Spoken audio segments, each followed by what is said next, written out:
My name is Fiona and I am 34 years old. I never expected that a simple birthday dinner would be the exact moment I finally stopped letting my family walk all over me. The smell of roasted rosemary and garlic filled every corner of my home. My 15-year-old daughter Lily stood by the kitchen island, wiping a streak of flour from her forehead.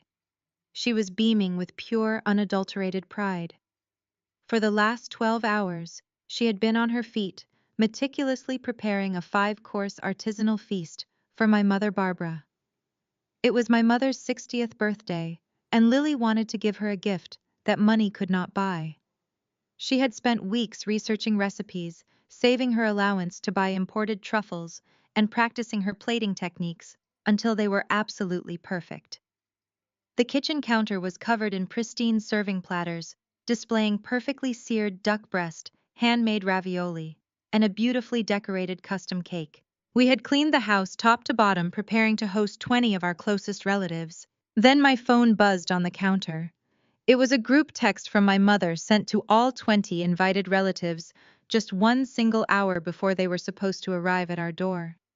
The message read, "Change of plans, everyone. Ashley just booked the VIP dining room at the Crimson Vine downtown. We are eating at a restaurant tonight. Adults only. See you all at 7." I watched the joy completely drain from my daughter's face. Her shoulders slumped, and her eyes immediately filled with tears as she looked down at the magnificent feast she had poured her entire heart into. She had sacrificed her entire weekend for a grandmother who discarded her effort with a simple text message. Instead of breaking down or typing out a long emotional response in the group chat to beg them to come, I simply replied, "No worries. Have a great time." I stayed completely quiet on the group thread, but I was preparing to make one single move that would change our family dynamic forever. I told Lily to sit down at the kitchen table and rest for a moment while I made a quick phone call. I stepped out onto my back patio and closed the glass door tightly behind me, because I did not want my daughter to hear the anger shaking in my voice. The evening air was cool against my skin, but my blood was absolutely boiling. I scrolled through my contacts and pressed the button to call my mother privately. The phone rang 3 times before she finally picked up. In the background, I could clearly hear the loud clinking of expensive crystal glasses and the unmistakable sound of my younger sister Ashley laughing loudly. "Hello, Fiona." My mother answered, her tone completely light and breezy, as if she had not just crushed her teenage granddaughter's spirit. "Mom, what is going on?" I asked, keeping my voice as steady as humanly possible. "Lily spent the entire day cooking for you. She made everything from scratch. You knew exactly how important this was to her, and you canceled 1 hour before dinner without even a phone call." I heard a heavy, dramatic sigh on the other end of the line. "Oh, Fiona, please stop being so dramatic," my mother said, her voice dripping with familiar condescension. "It is my 60th birthday. You cannot honestly expect me to spend a major milestone celebration sitting in your cramped living room eating dry chicken." "Dry chicken," I repeated, gripping the phone tighter. "Mom, she made duck breast with a cherry reduction. She hand-rolled truffle pasta. She put her entire heart into this meal because she loves you. You could have at least given us a heads up yesterday or earlier this morning before she spent 12 hours on her feet." It was a last-minute surprise from Ashley. My mother explained, brushing off my frustration as if it meant absolutely nothing. "Your sister wanted me to have a real high-class experience today. She knows how much I appreciate fine dining and proper service. You have to admit that a private VIP room at the Crimson Vine is much more appropriate for my age and status than whatever teenager food Lily managed to throw together in your little kitchen." The sheer lack of empathy in her words felt like a physical blow to my chest. This was not just about a sudden change of venue. This was a calculated move to remind me of my place in the family hierarchy. Ashley had always been the golden child. She was the one who went to an Ivy League university, the one who married a wealthy tech entrepreneur, the one who always bought the flashiest gifts to win our parents' affection. I was just the older sister who had gotten pregnant at 19, the one they always assumed would struggle and fail. They had assigned me the role of the family scapegoat decades ago, and they expected me to play the part gracefully. "It is not just teenager food, Mom," I said, fighting to keep my composure. It is a gourmet meal prepared by your granddaughter who wanted to honor you on your birthday. You completely disregarded her feelings just so you could go show off downtown with Ashley. My mother let out a sharp, patronizing laugh. Listen to yourself, Fiona. You are just jealous because Ashley can afford to treat me to the luxury I deserve. She and David have worked hard for their money. You cannot punish your sister just because you chose a different path in life and cannot afford to take me to a high-end place like the Crimson Vine. You should be happy that your sister is treating me so well instead of acting so bitter. I closed my eyes, taking a deep breath to steady myself. The irony of her statements was almost too much to bear, but I could not reveal my hand just yet. You owe Lily an apology, I said firmly, my voice dropping lower. I do not care where you eat tonight or how much Ashley is spending, but you need to call your granddaughter right now and apologize for dismissing her hard work. She is standing in the kitchen crying because of your text message. The line went dead silent for a long moment. When my mother spoke again, her tone had shifted from casually dismissive to cold and deeply threatening. I will do no such thing. She snapped, her voice sharp. I am the birthday guest of honor, and I have every right to decide how and where I celebrate my own life. I am not going to let you ruin my special day with your constant complaining and your endless guilt trips. I am not guilt tripping you, Mom. I am asking you to be considerate of a 15-year-old girl who loves you. If you are going to ruin the mood with this bitter attitude, then maybe you should not come to any family events at all. My mother threatened, her voice rising with anger. In fact, if you cannot be happy for me and grateful to your sister for organizing such a beautiful evening, then I will just uninvite you from Thanksgiving and Christmas too. I will not have you dragging down the family energy just because you are unhappy with your own life choices. We do not need your negativity ruining our holidays. The threat hung heavy in the air. For years, my mother had used inclusion in family holidays as her ultimate weapon of control. If I did not comply with her demands, or if I dared to speak up against Ashley's arrogant behavior, I was punished with swift isolation. They would freeze me out completely, and then share photos of family gatherings I was not invited to, making sure I knew exactly what I was missing. In the past, that specific threat would have silenced me immediately. I would have backed down, apologized for overreacting, and quietly comforted my daughter while swallowing my own pride, just to keep the peace. But tonight was entirely different. Tonight, the threat did not terrify me. It simply validated everything I already knew about their toxic behavior. Are you seriously threatening to cut me out of the holidays because I asked you to apologize to your granddaughter? I asked, making sure I understood her clearly and giving her one last chance to be reasonable. I am telling you to know your place, Fiona, my mother stated coldly. Ashley is doing something wonderful for me. You should be thanking her for taking the pressure off you. Now I have to go. The expensive appetizers are arriving, and I do not want my vintage champagne to get warm while I listen to you complain. Do not call me back until you are ready to be pleasant and apologetic. The call disconnected with a sharp, definitive click. I stood on the patio for a long time listening to the quiet sounds of the evening neighborhood. The cool night air suddenly felt incredibly refreshing. I looked back through the glass door into my kitchen. Lily was carefully wrapping the handmade ravioli in plastic wrap, her head bowed in deep disappointment. She had worked so tirelessly to impress a grandmother who only valued price tags and status symbols. I slid my phone into my pocket and walked back inside the house. The anger I felt was no longer a hot, chaotic emotion. It had settled into a cold, precise, and unshakable focus. I was not going to cry over my mother's rejection. I was not going to beg for an invitation to their table. And I was certainly not going to let my daughter's brilliant culinary talent go to waste tonight. My mother and sister wanted a high-class experience. They wanted to show off their fake wealth and their supposed superiority at the most exclusive restaurant in the city. They had absolutely no idea that they had just walked willingly into my territory. They did not know what I had been quietly building behind the scenes for the past decade while they were busy looking down on me. I stepped into the kitchen, taking a deep breath, and placed my hands gently on Lily's shoulders. Just as I was about to offer her a few words of comfort, my cell phone vibrated inside my coat pocket. The caller ID displayed my mother's name once again. A brief flash of hope crossed my mind. Maybe she had realized how cruel she had been and felt a sudden pang of grandmotherly guilt. I gave Lily's shoulders a reassuring squeeze, turned around, and stepped back out onto the patio. I slid the glass door shut tightly to protect her from what was about to happen next. I took a deep breath and answered the call, expecting a reluctant apology. Instead, the voice that greeted me was not my mother. It was my younger sister, Ashley. "Are you trying to ruin Mom's birthday right now?" Fiona. Ashley demanded, her voice echoing with a familiar sense of overwhelming entitlement. She must have snatched the phone out of our mother's hand the moment the previous call ended. "I am not trying to ruin anything, Ashley," I replied, keeping my voice measured and calm. "I asked Mom to show basic human decency toward my daughter. Lily has been cooking since 6 o'clock this morning." Ashley let out a sharp, dramatic sigh. "Oh, please give it a rest," she said, her tone dripping with disdain. "Do not try to make Mom feel guilty just because you cannot afford to do something nice for her 60th birthday.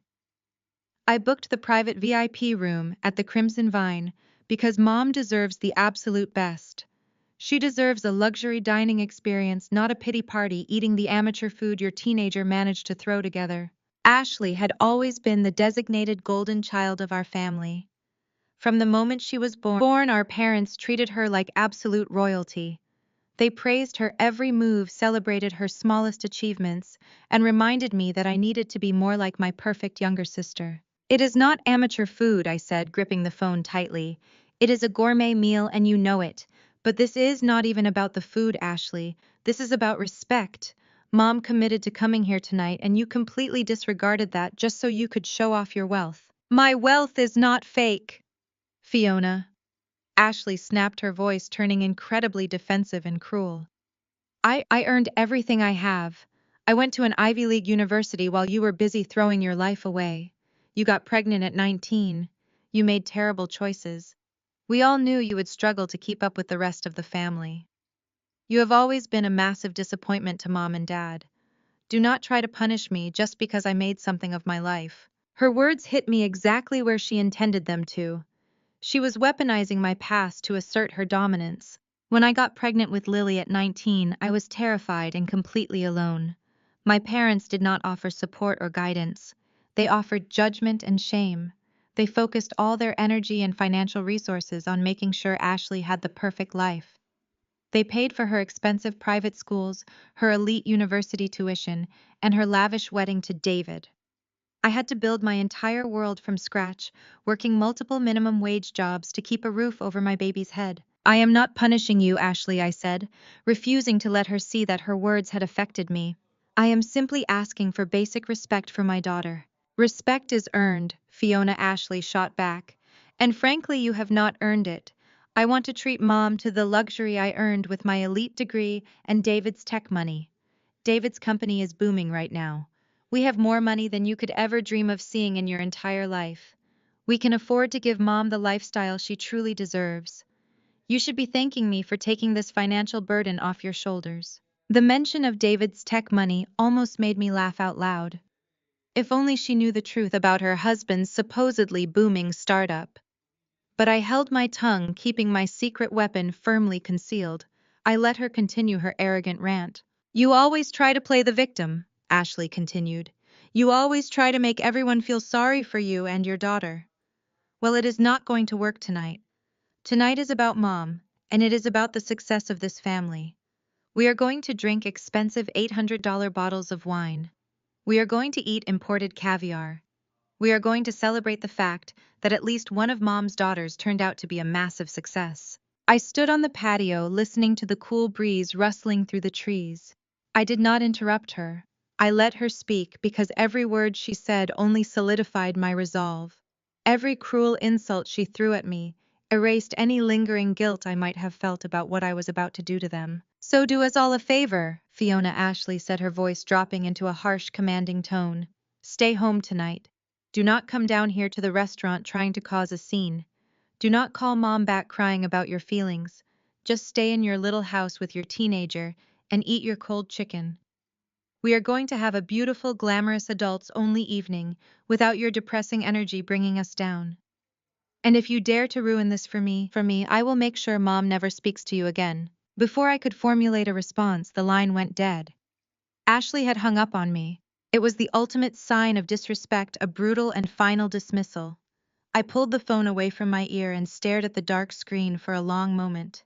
The silence of the backyard contrasted sharply with the chaotic noise and venom I had just listened to. I was the scapegoat once again, pushed aside once more for the sake of the golden child. They had completely written me off. They assumed I was still the scared 19-year-old girl who would swallow their abuse and cry myself to sleep. They assumed I was powerless. They assumed I had no voice and no resources.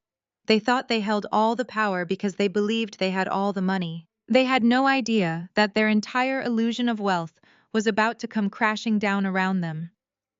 I took a slow, deep breath, filling my lungs with the crisp evening air. I felt incredibly calm. The kind of calm that only comes when you know with absolute certainty that you hold the winning hand. I turned around and looked through the glass door again. Lily was still sitting at the kitchen island. She looked so small and defeated, staring blankly at the beautiful plates of food she had created. I opened the glass door and stepped back inside the warm, bright kitchen. I walked over to the counter and picked up one of the silver serving forks. I looked at the perfectly cooked duck breast, the rich dark cherry reduction, and the delicate handmade pasta. It was a masterpiece. It was a culinary achievement that belonged in a five-star dining room, not wrapped in plastic and shoved into a refrigerator. I set the silver fork down and walked over to my daughter. She looked up at me, her eyes still shining with unshed tears. I reached out and gently brushed a stray lock of hair behind her ear. My heart ached for her pain, but I knew this night was not going to end in sadness. It was going to end in absolute triumph. I was going to make sure that the people who truly mattered recognized her incredible talent. I was going to take the pain my family had just inflicted upon us and turn it into the greatest victory we had ever experienced. The trap was already set and Ashley had just walked right into it. I looked down at the beautiful spread of food resting on our kitchen island. The rich, dark cherry reduction sat next to the perfectly seared duck breast. The delicate handmade truffle ravioli was arranged beautifully on a large ceramic platter. It was an absolute culinary triumph, and I was not going to let my family turn it into a symbol of rejection. I squared my shoulders. I felt a surge of protective maternal energy wash over me, replacing any lingering sadness I had felt during the phone call. My daughter was incredibly gifted, and her talent deserved to be celebrated tonight. Lily sniffled quietly and reached for a roll of plastic wrap. I guess I should start putting all of this into the refrigerator, she said, her voice thick with unshed tears. We can eat the leftovers, so it does not go to waste. I do not want to throw it out. I gently took the plastic wrap out of her hands. I set it down on the countertop and shook my head. We are not putting this masterpiece into the refrigerator, Lily, I said firmly. We are not going to eat it as leftovers while your grandmother and your aunt sit in a restaurant pretending they are better than us. You spent 12 hours preparing a feast that belongs in a fine dining establishment. We are not going to treat it like a forgotten meal. Lily looked at me with profound confusion. Her red-rimmed eyes widened slightly as she tried to process my words. What do you mean, Mom? She asked, wiping her cheek. Grandma is not coming. The party is canceled. There is nobody else coming over to eat any of this. I smiled at her, feeling a profound sense of clarity. That is where you are wrong, sweetie, I replied, my voice completely reassuring. Your food is still going to be the absolute star of the evening. I need you to bring out those thermal catering carriers I bought last year. We are taking your beautiful food somewhere it will be truly appreciated by people who actually understand fine cuisine. Lily blinked several times, still struggling to understand my sudden change in demeanor. She had expected me to be crushed by my mother and sister just as she was. She had watched me endure their subtle insults for her entire life, but tonight was the end of that miserable cycle. Where are we taking it? Lily asked, her voice trembling slightly. Who else would want to eat this tonight? I walked over to the hallway closet and pulled out my tailored designer coat. It was a sleek, expensive garment that I never wore around my family, because I knew Ashley would immediately try to diminish it. I slipped the coat over my shoulders, feeling the luxurious fabric settle against my skin. I turned back to face my daughter and gave her a sharp, confident smile. We are going to show some very important people who the real talent in this family is, I said, my voice radiating absolute certainty. We are going to a private tasting event that I was invited to earlier this week. There will be high net worth investors and culinary experts there who know exactly what world-class food tastes like. They are going to taste your duck and your truffle ravioli and see exactly how gifted you are. Lily stood completely still, processing the magnitude of what I was suggesting. Her posture slowly began to change. The heavy weight of rejection seemed to lift slightly. You really think it is good enough to serve to culinary experts? She asked, her voice carrying a fragile thread of newfound hope. I walked back to the kitchen island and picked up a piece of the delicate handmade pasta. I held it up so the overhead lights caught the rich texture of the truffle shavings. I know it is exceptional, I told her with unwavering conviction. Your Aunt Ashley thinks she is treating your grandmother to the height of luxury tonight, just because she is swiping a credit card at a fancy restaurant. But anyone can buy a meal. It takes a true artist to create one from scratch. You are an artist, Lily, and tonight the right people are going to recognize your craft. A small, genuine smile finally broke through the sadness on her face. She wiped away the last of her tears and nodded. She turned toward the dining room and hurried to retrieve the professional thermal carriers. As she brought them into the kitchen, her movements were no longer sluggish or defeated. She moved with the precision and energy of a chef preparing for a major service. We worked together in perfect harmony, carefully transferring the seared duck breast, the cherry reduction, the handmade pasta, and the beautifully decorated cake into the insulated containers. We made sure every single element was packed securely, so the presentation would remain flawless when we arrived at our destination. I watched my daughter carefully arrange the garnishes, and I felt an overwhelming sense of pride. My family had tried to make her feel small and insignificant, but they had only succeeded in giving me the perfect opportunity to elevate her to a stage they could never reach. Are you sure we are allowed to just show up with food? Lily asked as she secured the lid on the final carrier. Will they not be upset that we brought our own dishes to their event? I picked up my keys and gave her a reassuring wink. They will not be upset at all, I promised her. I know the person who organized the event, and I guarantee your dishes will be the highlight of the night. Grab your coat, sweetie. We have a very important reservation to keep. We are heading toward a future where we will never have to beg for a seat at their table again, because we are finally building our very own. I watched Lily carry the final thermal container toward the front hall, and for the first time that evening, I allowed myself to think beyond the hurt in her eyes. My mother believed she had canceled a dinner. Ashley believed she had replaced our modest celebration with something more impressive. Neither of them understood that they had chosen the one restaurant where I never had to ask permission. I took out my phone and opened a secure business application protected by facial recognition. The home screen displayed the portfolio of Laurent Hospitality Group, the company I had founded 10 years earlier with one borrowed laptop and 2 restaurant turnaround contracts. Today the group controlled boutique hotels, private dining clubs, commercial kitchens, and 7 luxury restaurants across 3 states. I owned 68% of the company through a private holding trust. My name appeared on legal filings and board records, but never in the lifestyle pages Ashley read. At the top of the portfolio list was our newest acquisition, the Crimson Vine. We had purchased the restaurant 3 weeks earlier, after its former owner ran into a cash flow crisis. The property was profitable, the staff was excellent, and I had approved it as the future flagship of our private dining division. My mother and sister had spent years using the Crimson Vine as shorthand for a world they assumed I could never enter. The irony was almost elegant. That changed everything tonight. I selected the private contact for the restaurant and called the general manager, Nathaniel Brooks. He answered before the second ring. Good evening, Ms. Grant, he said immediately. I was about to send you the preliminary service report. Nathaniel had managed luxury dining rooms for nearly 20 years. He was calm under pressure, meticulous with procedure, and one of the few people who knew I was the beneficial owner behind the acquisition. I need you to verify a reservation, I said. Private VIP room, Barbara Grant, 20 guests. I heard the faint clicking of a keyboard. Yes, he replied. The reservation was upgraded less than an hour ago by Ashley Coleman. They requested the adults-only birthday package, reserve champagne service, imported caviar, and an open premium menu. I glanced toward the kitchen. Lily was checking the latches on the carriers with careful hands. That is my family, I said. Nathaniel became silent for half a second. Understood. I am not calling to cancel anything, I continued.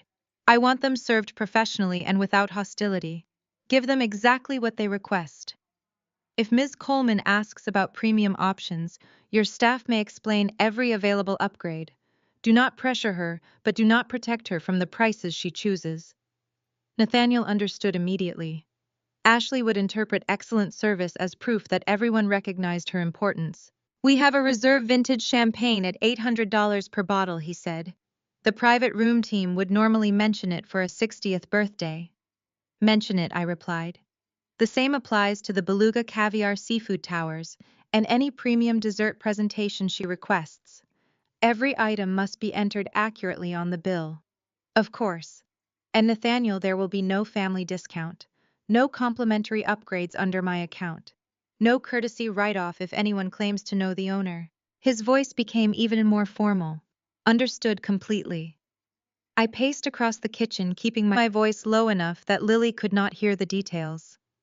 This was not about manufacturing a debt or charging my family for things they had not ordered. Ashley would make her own decisions. My only instruction was that the restaurant stop shielding her from the consequences. There is one more matter, I said. Corporate card verification. Nathaniel paused. The acquisition team received an alert this afternoon regarding Coleman Vector Systems. Its credit accounts may be restricted because of a bankruptcy filing. If any card connected to that company is presented tonight, follow the verification policy exactly. No manual override, delayed authorization, or handwritten promise to settle tomorrow. I understand, he said. We will process every payment method through the standard terminal and record the response code. If the cards decline, remain polite. Give them a reasonable opportunity to provide another form of payment. Do not mention me or reveal the ownership structure. Do not allow anyone to leave while a balance remains outstanding. Nathaniel lowered his voice. Are you expecting a problem? For months, my investment analysts had monitored David's startup because one of our funds had considered purchasing its distressed debt. The review uncovered inflated customer numbers, fabricated contracts, and loans stacked on top of loans. We rejected the deal. That morning, the bankruptcy filing became public to institutional subscribers. Ashley clearly did not know. Barbara probably knew even less. I am expecting the truth to catch up with them, I answered.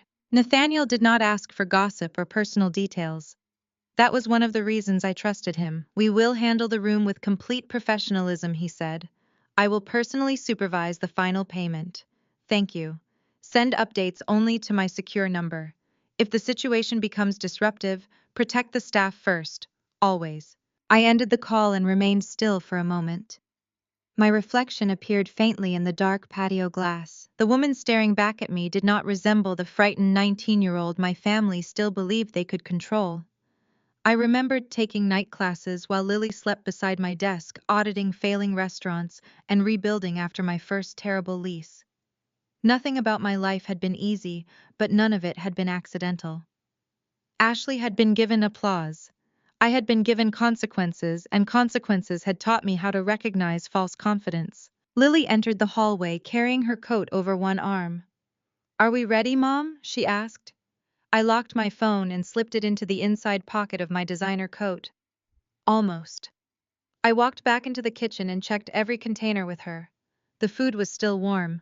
The sauce had been sealed separately, so the duck skin would remain crisp. The ravioli rested in shallow trays, dusted lightly with semolina. Even after being rejected, Lily had protected every detail of her work. I need to tell you one thing before we leave, I said. Lily looked up. The people we are meeting tonight work with me. They do not know what happened here, and they do not need to. I want them to taste your food without pity and without knowing your age. Whatever they say, good or bad, it will be honest. Are you comfortable with that? She swallowed, then nodded. I do not want them to like it just because I am your daughter. Neither do I said. That is why this matters. Her posture straightened. Then let them judge it. That answer filled me with pride. I picked up the heaviest carrier while Lily took the cake and pasta trays. We walked toward the garage together, not as two people fleeing a ruined birthday dinner, but as a team carrying something valuable toward the people capable of recognizing it. As I opened the trunk of my sedan, my phone vibrated with a secure message from Nathaniel. VIP party seated. Miss Coleman has requested the reserve list. Staff instructed as directed. I read the message, locked the screen, and placed the phone back in my pocket. The first move had been made. 15 minutes later, Lily and I were driving toward the downtown financial district. 15 minutes later, we were driving toward the downtown financial district. The city lights flashed by. I drove to a sleek glass and steel skyscraper that housed the executive offices of my hospitality investment group. I pulled into the secure underground parking garage and flashed my digital access pass at the guard. He raised the barrier. Lily clutched her seatbelt, looking around the pristine garage in awe. "Mom, where exactly are we?" she asked quietly. "We are at the executive test kitchen for Laurent Hospitality Group," I explained. "This is the company I founded, although I have kept that part of my work private from most of our family. The people upstairs are hosting a blind tasting for new restaurant concepts tonight, and the kitchen manager has already prepared a station for your dishes. I did not tell the investors your age or that you are my daughter. They are going to judge your food entirely on its own merit." I parked in my reserved spot, and we unloaded the thermal carriers. We took the private service elevator up to the 40th floor. When the doors slid open, we stepped into a sprawling commercial test kitchen. The stainless steel countertops gleamed under bright halogen lights. Professional chefs in crisp white coats moved efficiently around the space preparing tasting plates. The executive kitchen manager, a tall man named Gregory, walked over with a welcoming smile. "Good evening," he said, gesturing to the stainless prep station he had cleared for us. "We are ready for your submission." "Thank you, Gregory," I replied. "I want these dishes plated exactly as they were prepared, but I need a favor. Do not tell the tasting panel who cooked this food. I want them to judge the dishes entirely on their own merit without any biases." Gregory signaled for two plating chefs to assist us. They opened the thermal carriers and began transferring Lily's food onto elegant white porcelain tasting plates. I watched Lily's face as she saw her food handled with intense respect by professional chefs. They drizzled her cherry reduction over the seared duck breast and arranged her handmade truffle ravioli with meticulous attention to detail. Once the plates were ready, Gregory placed them onto a silver serving cart. "You can watch the tasting through the observation window," he told Lily, pointing toward a large two-way mirror, looking directly into the private dining room. "The investors cannot see you, but you will hear everything." I led Lily into the darkened observation booth. Through the glass we could see a long mahogany table where 6 wealthy investors sat in plush leather chairs. These were the men and women who funded the most successful restaurants in the entire city. They were incredibly discerning and famously difficult to impress. My heart beat faster knowing the pressure riding on this moment. Gregory wheeled the serving cart into the dining room and placed a plate in front of each investor. "Ladies and gentlemen," he announced, his voice filtering clearly through the audio speakers. "Our final submission for the evening is a blind tasting. The chef has prepared a pan-seared duck breast with a dark cherry reduction, accompanied by handmade black truffle ravioli. Please enjoy." The investors leaned forward, inspecting the plates with highly critical eyes. I felt Lily tense beside me, her fingers gripping my arm. The room was silent as the executives picked up their polished silver forks. Sitting at the head of the table was Harrison, a notoriously arrogant venture capitalist known for tearing amateur chefs to shreds. He believed his palate was infallible.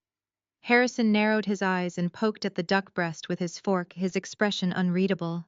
He scrutinized the way the cherry reduction pooled around the meat, looking for any flaw in the execution. "I am not entirely sure about this plating," Harrison said, his deep voice echoing through the speakers. "The reduction seems a bit too dense, and the sear on the duck skin looks slightly uneven. If a chef wants to command top-tier menu prices, they need to demonstrate absolute perfection in their presentation. This looks a bit rustic." Beside me, Lily let out a small, sharp gasp.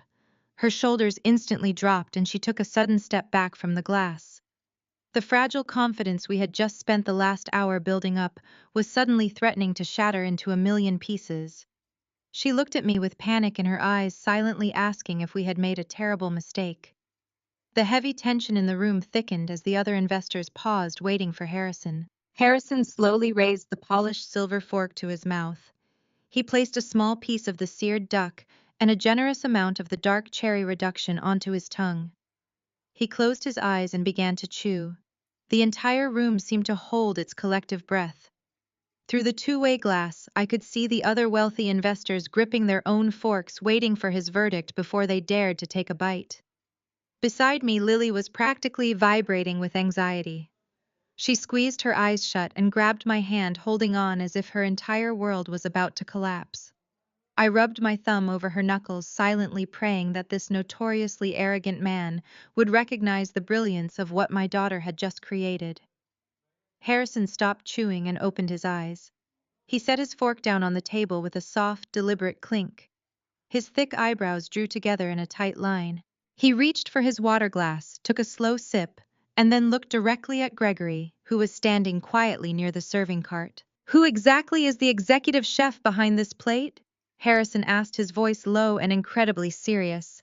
"Because this is without a doubt the most perfectly balanced cherry reduction I have tasted in the last 10 years. The acidity cuts through the richness of the duck with absolute precision. The fat is rendered flawlessly. It is not just good food, it is elevated, and it tells a distinct story on the palate." At his words, the other 5 investors immediately dove into their own plates.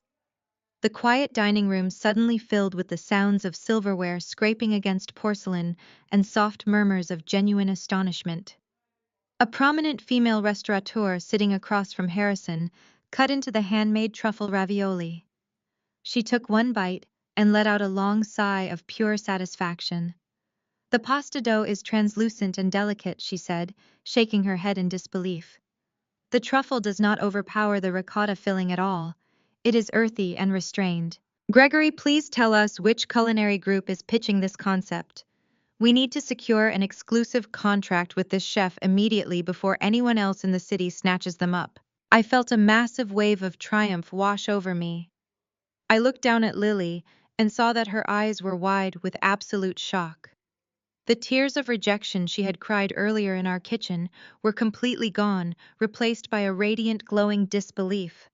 "They love it," she whispered, her voice barely audible over the enthusiastic praise filtering through the audio speakers. "They really love my food, Mom."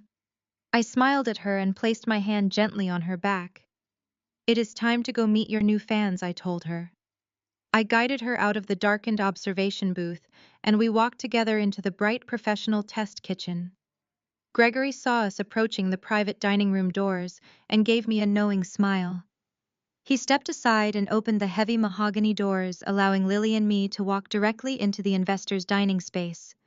The 6 executives looked up from their half-empty plates, expecting to see a seasoned veteran chef in a pristine white coat. Instead, they saw me in my tailored designer suit, standing next to a 15-year-old girl in a simple sweater and jeans. "Fiona, what a pleasant surprise," Harrison said, wiping his mouth with a linen napkin. "We did not know your investment group was submitting a plate tonight. Are you representing the chef who created this masterpiece?" I stepped forward and placed my hands proudly on my daughter's shoulders. "I am not just representing the chef, Harrison," I replied, keeping my voice steady and clear. "I raised the chef. Gentlemen and ladies, I would like to introduce you to the culinary artist behind the duck and truffle ravioli. This is my 15-year-old daughter, Lily." The dining room went dead silent. The female restaurateur actually dropped her fork onto her plate with a loud clatter. Harrison stared at Lily as if she were an illusion. He looked down at the sophisticated, elegant meal sitting in front of him, and then looked back up at the blushing teenager standing beside me. "You are telling me that a 15-year-old girl conceived, prepped, and executed this entire menu from scratch?" Harrison asked, his voice laced with absolute disbelief. "She spent 12 hours today preparing this meal entirely on her own," I told them, my heart swelling with immense pride. She sourced the ingredients, rolled the pasta dough by hand, and perfected the reduction through weeks of tireless practice. She did it because she loves the craft of cooking. Harrison leaned back in his heavy leather chair and stared at Lily with a new profound level of respect. He was not looking at her like a child anymore. He was looking at her like a prodigy. Lily, he said, his tone entirely stripped of its usual arrogance. I have invested in dozens of award-winning restaurants across this country. I have eaten meals prepared by chefs with decades of international experience. What you have put on this plate tonight shows a level of intuition and palate maturity that cannot simply be taught. You have a very rare gift, young lady. You have an absolute, undeniable talent. Lily beamed, her cheeks flushed with a beautiful, vibrant pink. Thank you so much, sir, she said, her voice shaking slightly with excitement. I just really love making people happy with my food. The female restaurateur leaned forward, resting her elbows on the mahogany table. Lily, she said warmly, when you graduate from high school, what do you want to do? Do you want to go to culinary school? Lily nodded eagerly. I want to go to the Culinary Institute, but it is really expensive and highly competitive. The investors around the table exchanged quick, knowing glances. Harrison smiled, a genuine warm smile that I had never seen him use in a boardroom. Do not worry about the tuition, Lily, he said firmly. If you maintain this level of dedication and passion, my partners and I will personally ensure that your culinary education is fully funded. We will write the recommendation letters ourselves, and we will cover the costs. You just focus on finishing high school and perfecting your craft. We want to be the first in line to invest in your very first restaurant someday. Lily covered her mouth with her hands, letting out a small, joyful sob. She turned and buried her face in my shoulder, hugging me tighter than she had in years. Thank you, she cried into my coat. Thank you, Mom. I wrapped my arms around her, holding her close. The overwhelming rejection she had experienced just 2 hours ago was completely erased. My mother and sister had tried to make her feel like her efforts were worthless amateur trash. They had tried to push her aside for the sake of a superficial status symbol. But here in this room, surrounded by people who truly understood excellence, my daughter had just been validated as a rising star. She felt seen. She felt important. She felt like her hard work actually mattered. I stroked her hair and thanked the investors for their incredible generosity. Gregory came over and invited Lily back into the test kitchen to show her how the commercial equipment worked. She eagerly followed him, her step light and bouncy, completely energized by the monumental praise she had just received. I stayed behind in the dining room for a few more minutes, chatting with Harrison and the others about market trends. I kept the conversation light and professional, but my mind was already shifting gears. My primary objective for the evening had been successfully accomplished. My daughter's heart was healed, and her future was brighter than ever. Now it was time to initiate the second phase of my evening. I felt a sharp vibration in my right pocket. I excused myself and stepped out into the hallway. I pulled out my cell phone and looked at the glowing screen. I had a new text message from my restaurant manager. I opened the new message and read it. The message detailed the exact chaos unfolding downtown tonight. Ashley had arrogantly ordered 4 bottles of our most exclusive vintage champagne and demanded 3 platters of imported caviar to impress the extended family. The final birthday bill for the evening had surpassed $14,000. When the polite server presented the check, both of her premium credit cards were immediately declined by our terminal system. Her husband David tried to pay, but his accounts were frozen too. The fake facade of their immense wealth was completely shattering in front of 20 relatives. The manager typed out a final update on the crisis.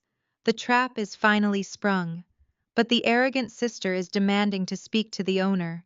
While I stood in the hallway of my corporate office reading that text message, the sequence of events that led to my sister's ultimate humiliation had already been unfolding for the past 2 hours. Across town at the Crimson Vine, my mother and sister were treating the private VIP dining room like their own personal kingdom. The room itself was a masterpiece of modern luxury, with dark velvet curtains, dim ambient lighting, and a massive oak table that comfortably seated all 20 of our invited relatives. Barbara sat at the head of the table wearing a new silk dress she had specifically purchased for the occasion. She held a crystal champagne flute in her hand, soaking in the attention of her extended family. She was completely in her element, thriving on the status and the sheer expense of her surroundings. Beside her, Ashley was playing the role of the incredibly generous and wildly successful younger daughter. She had made sure to sit right next to our mother so that every single person in the room understood who was responsible for this lavish display of wealth. Ashley was draped in designer jewelry, and she spoke loudly enough for the entire table to hear her every single word. Ashley waved her hand aggressively to catch the attention of the private server assigned to their room. The server, a highly trained professional who had received very specific instructions from my general manager, approached the table immediately. He carried a leather-bound menu and wore a perfectly neutral expression. Ashley did not even bother to look at the prices when she placed her orders. "We are going to need another round of the vintage champagne," she told the server, tapping her manicured nails on the oak table. "And bring us 3 more platters of the imported beluga caviar. Do not skimp on the portions." The server nodded politely and wrote the order down on his notepad. "Excellent choice, madam," he said smoothly. "Our reserve champagne pairs beautifully with the imported caviar. Would you also care to try our premium seafood tower for the table? It features fresh Maine lobster, Alaskan king crab, and wild-caught oysters." Ashley did not hesitate for a single second. "Absolutely," she declared. "Bring us 2 of those towers. We want my mother to have the best birthday dinner this restaurant has ever served." As the server bowed and walked away to fulfill the extravagant request, the relatives around the table murmured in absolute awe at Ashley's massive display of unlimited financial power. My mother beamed with pride and patted Ashley on the arm. "You are spoiling me, sweetie," she said, her voice loud and practically dripping with satisfaction. "I have never felt so pampered in my entire life. This is exactly what a milestone birthday should feel like." Ashley smiled smugly and leaned back in her plush chair. "You deserve it, Mom," she replied. "David and I just wanted to make sure you had an unforgettable evening." Speaking of David, she turned her attention to her husband, who was sitting on her other side. "Tell everyone about the new expansion your startup is launching next quarter, honey." David flinched slightly when Ashley said his name. He was a man who usually loved being the center of attention, but tonight he looked physically ill. His complexion was unusually pale, and a noticeable sheen of sweat covered his forehead. He had his hands hidden underneath the heavy tablecloth, tightly gripping his cell phone. Every few minutes, the screen of his phone would light up with a new urgent email, and every time he read the notifications, his stomach twisted into tighter knots. He forced a highly unnatural smile onto his face and looked around at the 20 relatives waiting for him to speak. "Oh, the expansion," he stammered, clearing his throat nervously. "Yes, we are looking at opening a new office soon." Ashley frowned at his brief and completely underwhelming response. She clearly expected him to brag extensively about their massive wealth to impress the aunts and uncles. She rolled her eyes and took over the conversation herself. "David is being far too modest right now," she told the table, projecting her voice to ensure everyone was listening. "His tech company just secured another massive round of venture capital funding. They are absolutely revolutionizing the software industry. We are actually looking at buying a vacation home in Aspen next month just to celebrate his recent success." The extended family let out a collective gasp of admiration. An aunt sitting near the middle of the table leaned forward and congratulated them on their incredible fortune. David swallowed hard and took a massive gulp of his ice water. He did not touch the expensive vintage champagne sitting right in front of him. Under the table, his phone buzzed again. He glanced down and saw another frantic message from his chief financial officer. The text warned him that their corporate accounts were completely frozen and that the bankruptcy lawyers were demanding an immediate emergency meeting. David felt his chest tighten so painfully he could barely breathe. He looked up and watched his wife casually ordering thousands of dollars worth of food and alcohol without a single care in the world. He reached out and gently grabbed her wrist, trying to get her attention. Ashley, he whispered, leaning close to her ear so the relatives would not hear him. Maybe we should slow down on the ordering. We already have plenty of food coming, and that vintage champagne is $800 a bottle. Ashley pulled her arm away from him and shot him a sharp, irritated glare. She completely ignored his plea for restraint. Stop being so cheap, David, she hissed back under her breath. It is my mother's 60th birthday and everyone is watching us right now. I am not going to look like some poor, struggling failure just because you suddenly want to save a few dollars. We have the money, so let me spend it and stop acting so weird. David slumped back into his chair, feeling entirely trapped. He could not tell her the truth right now. He could not admit in front of 20 relatives and his judgmental mother-in-law that his supposedly booming tech startup was an absolute massive fraud. He had been hiding the horrific financial reality from Ashley for months, hoping he could secure one more desperate loan to keep the company afloat. But the final loan had fallen through this morning, and the absolute worst-case scenario was rapidly unfolding. He wiped the sweat from his brow with a cloth napkin and watched in silent agony as the private server returned to their table. The server gracefully placed two massive, towering silver platters of fresh seafood in the center of the table. The ice underneath the lobster and crab glistened under the dim restaurant lighting. Next, the server opened two more bottles of the $800 vintage champagne, pouring generous glasses for every single adult in the room. The relatives cheered and raised their glasses to toast my mother. David felt completely numb. He knew that the final bill for this private room was growing exponentially by the minute. He mentally calculated the cost of the champagne, the caviar, the seafood towers, and the premium steaks Ashley had ordered for the main course. It was easily approaching 5 figures. Barbara stood up from her seat at the head of the table, holding her freshly poured glass of champagne high in the air. I want to make a quick toast, she announced, ensuring the entire room was paying attention to her. I want to thank my beautiful, successful daughter, Ashley, and my wonderful son-in-law, David, for hosting this incredible evening. This is what true family looks like. It is about treating the people you love with respect and giving them the absolute best life has to offer. She took a slow sip of her champagne, closing her eyes and letting out a soft sigh of pure contentment. David watched his mother-in-law toast his fake wealth and felt a massive bead of sweat slowly roll down the back of his neck. He looked around the beautifully decorated private dining room, completely overwhelmed by the sheer extravagance. Every single person sitting at that table believed they were eating on his dime.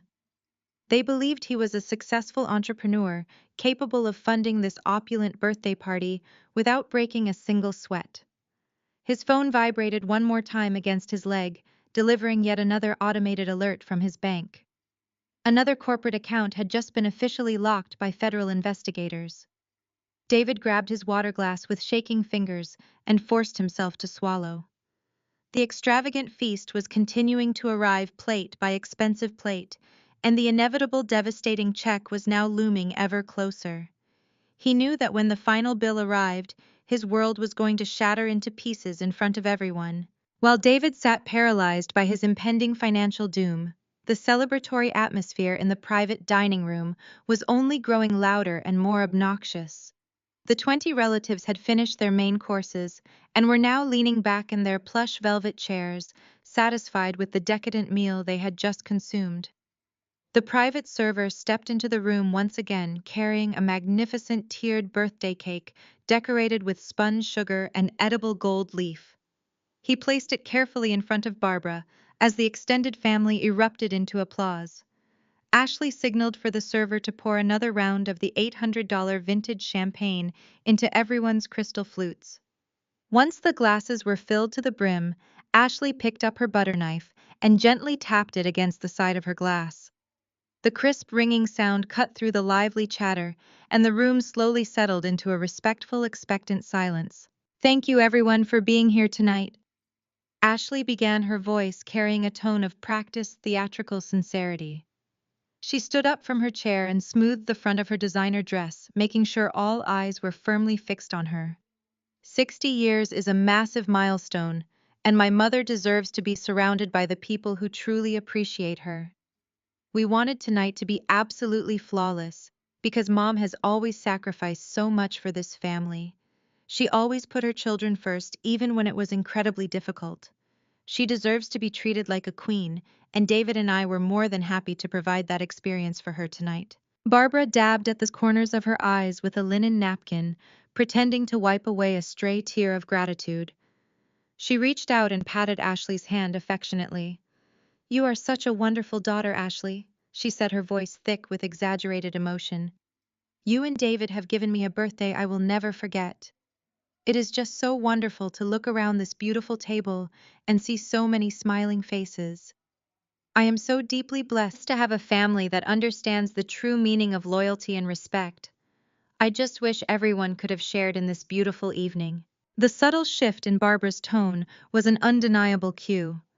The extended family immediately understood exactly who she was talking about. A heavy, judgmental silence fell over the mahogany table. Ashley let out a long, dramatic sigh and shook her head sadly. She looked around at the aunts and uncles, making sure to project an aura of profound disappointment. "I know, Mom," Ashley said, her voice dropping into a register of faux sympathy. "It breaks my heart, too. I really tried to get Fiona to come tonight. I practically begged her to just put aside her pride for one single evening so we could all be together as a family. But you all know how Fiona gets. She simply cannot stand being in a room where she is not the absolute center of attention." An uncle sitting near the end of the table frowned and shook his head. "It is a profound shame," he muttered, taking a slow sip of his expensive champagne. "She should have put her bitterness aside for her mother's 60th birthday. That is just basic respect." Ashley nodded eagerly, validating his criticism. "Exactly," she agreed, her voice growing slightly louder and much more confident. "But Fiona has always been so terribly bitter about her own life choices. She got pregnant so young, and she never really managed to build a proper career or find a good husband. When I told her that David and I were hosting this dinner at the Crimson Vine, she became incredibly defensive and hostile. She started complaining about how unfair it was that we could afford a VIP room while she is still struggling to pay her basic utility bills. I even offered to cover her portion of the dinner check completely, just so she would not feel left out, but she threw a massive tantrum. She yelled at me and said she would rather sit at home in the dark than watch us flaunt our success in her face." Barbara let out a soft, sorrowful noise and pressed a hand to her chest, playing the role of the wounded matriarch to absolute perfection. "I have tried so hard to help her over the years," Barbara added, looking around the table with wide, innocent eyes. "I have tried to guide her toward better choices, but she just pushes me away. She is so fiercely jealous of you, Ashley. She cannot bear to see how beautifully your life turned out. It is easier for her to sit at home and harbor all that toxic resentment than to come here and celebrate her own mother." The relatives around the table nodded along sympathetically, creating a powerful toxic echo chamber that reinforced every single lie Ashley and Barbara were spinning. They murmured their agreement, sharing disapproving glances with one another. They were entirely captivated by the narrative of the generous, successful younger sister and the bitter, impoverished older sister. Nobody questioned the story because it perfectly fit the dynamic my parents had established decades ago. I had always been the scapegoat, the cautionary tale they used to make themselves look better. Tonight was no different. They were using my absence to elevate their own perceived moral superiority and to solidify their status as the generous saviors of the family. One of my older aunts, a woman named Martha, who had always been notoriously nosy, leaned forward and rested her elbows on the table. She looked at Ashley with a deeply furrowed brow. "But did she not at least send a gift?" Martha asked, her voice carrying a sharp edge of judgment. "I mean, even if she was too proud or too broke to split the bill with you, she could have dropped off a card or a small present for her mother. To completely ignore her own mother's 60th birthday without sending a single token of appreciation is just incredibly cold." Ashley let out a soft, humorless laugh and exchanged a quick, knowing look with our mother. The two of them had clearly anticipated this exact question, and they were perfectly prepared to deliver the final devastating blow to my reputation. Ashley set her champagne flute down on the table and leaned forward, resting her hands flat against the dark polished wood. She looked at Aunt Martha with an expression of profound pity. I really did not want to mention this tonight because it is just so embarrassing for our family, Ashley said, lowering her voice, as if she were sharing a deeply shameful secret. The entire table leaned in closer, hanging on her every word. But since you asked Martha, I think you all deserve to know the truth about why Fiona is really not here today. She did not just ignore Mom's birthday. She actually texted me earlier this afternoon, right while I was in the middle of getting my hair styled for this party. I thought she was finally reaching out to apologize and say she was coming to dinner. Ashley paused for dramatic effect, letting the suspense build in the quiet VIP room. Instead, she texted me begging for a handout. Ashley lied smoothly, without a single trace of hesitation or guilt. She told me she was completely broke and that her daughter Lily needed new shoes for school. She asked if I could transfer $500 into her bank account immediately. She literally tried to use Mom's birthday as an excuse to guilt-trip me into paying her bills again. When I told her that David and I had already spent thousands of dollars organizing this beautiful party for Mom, and that she needed to stop asking us to fund her poor life choices, she cursed at me and blocked my number. A collective gasp echoed around the mahogany table. Several aunts shook their heads in pure disgust while the uncles muttered quietly about my supposed lack of dignity and shame. Barbara buried her face in her hands, pretending to be completely overcome with emotional devastation. I am so sorry you all have to hear this, Barbara said, her voice muffled by her hands. It is just so humiliating to have a daughter who acts like a common beggar. I have failed her somehow. I must have done something terribly wrong for her to turn out this way. Ashley immediately wrapped an arm around our mother's shoulders, pulling her close in a comforting embrace. You did not fail anyone, Mom, Ashley said fiercely, glaring around the room to ensure everyone witnessed her absolute devotion. Fiona failed herself. She chose to be a bitter, lazy leech who expects everyone else to solve her problems. But we are not going to let her ruin tonight. Tonight is about celebrating you and the beautiful, successful family we have built, despite her constant toxic behavior. The extended family raised their crystal glasses once again into the air, murmuring their loud, enthusiastic support for Ashley and Barbara without any hesitation. They toasted to their incredible generosity and openly praised them for dealing with such a terrible burden of a family member. Sitting silently at the side of the long table, David felt his stomach churn violently. He watched his wife tell these massive, elaborate lies with absolute sociopathic ease. He watched her effortlessly convince 20 people that she was a wealthy, generous savior while completely destroying her own sister's reputation.